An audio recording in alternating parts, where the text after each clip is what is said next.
네, 트럼프 미국 대통령의 관세 관련 서한이 어제 공개가 되었습니다. 한국산 제품에 대해서 8월 1일부터 25% 국별 관세 부과가 예정이고 또 품목별 관세도 계속해서 또 발표를 한다고 합니다. 개별 관세율은 일단은 기존 발표와 동일합니다만 어쨌든 사실상 한 달 정도 추가 협상의 유예 기간이 생긴 셈입니다. 그나마 다행이라고 생각을 합니다.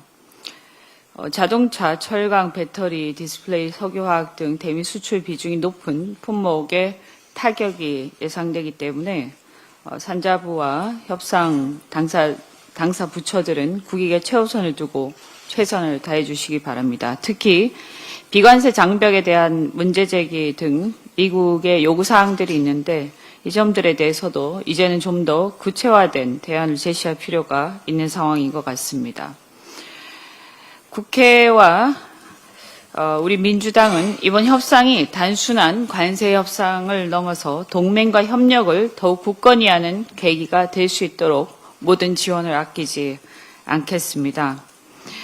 미국의 관세 폭탄뿐만이 아니라 지금 전반적으로 잠재 성장률 1% 전망, 또 삼성전자의 어닝 쇼크 등 대내외적인 위기 상황이라고 진단을 합니다.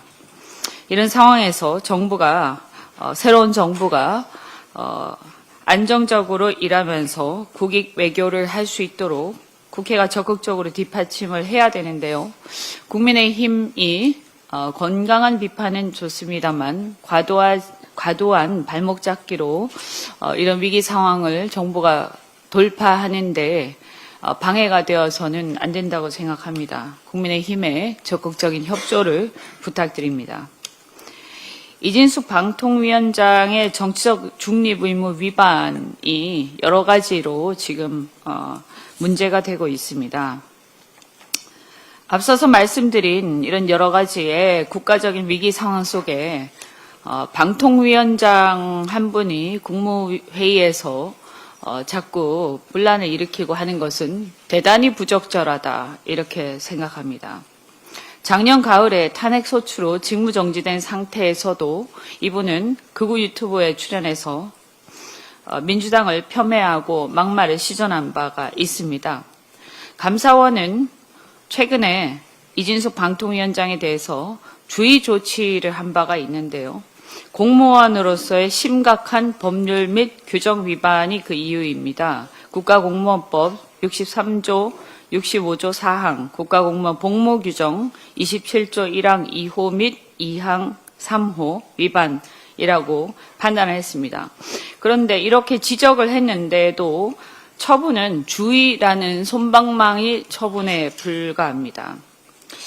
초록은 동색이라고 감사원을 윤석열 대통령의 사적 정치적 도구로 전락시킨 감사원의 제19 감싸기 아니냐 이런 의구심이 시중에 파다합니다. 이진숙 방통위원장은 심지어 비공개 국무회의 내용을 왜곡 공개해서 논란을 일으키고 있습니다. 국무회의는 국정을 논하는 중차대한 자리입니다. 말씀드린 대로 지금 국가적인 위기라고 말씀드렸습니다. 이렇게 비공개로 진행된 회의 내용을 왜곡해서 개인 정치에 활용하는 것은 매우 부적절할 뿐만 아니라 저는 매우 파렴치한 일이다 이렇게 생각합니다. 기자 출신인 이 위원장이 막말과 왜곡으로 논란이 된 것은 굉장히 유감스러운 일입니다. 앞서서 말씀을 여러분들이 하셨으니까 생략하겠습니다만 몇 가지만 더 말씀드리겠습니다. 이분이 작년 9월에 유튜브 채널 펜앤마이크 TV에 출연해서 자신이 선임한 박문진 이사 6명에 대한 집행정지 신청을 인용한 사법부를 향해서 판사를 향해서 이분이 국제인권법 연구회 소속이다. 좌편향적인 의견을 많이 밝혀온 분이라고 발언을 했습니다. 이것은 국무회의에 참석하는 방통위원장의 발언이라고 보기에는 정말 귀를 의심케 하는 그런 표현입니다. 또한 12.3이 있기 전인 작년 국회 과방위 국감에서 같은 당의 이상위 의원마저도 유튜브 출연해서 논쟁이 될 만한 얘기를 하는 것을 삼가해달라고 할 정도로 당시 여당이었던 국힘의원이 보기에도 선을 넘었던 것입니다. 앞서 말씀드린 바대로 감사원에서도 정책 중립 의무 위반을 법률 위반이라고 지적한 바가 있는데 비록 처분은 솜방망이였습니다만 이 문제가 예사롭지 않다, 보통이 아니다라는 것을 다시 한번 강조를 드립니다.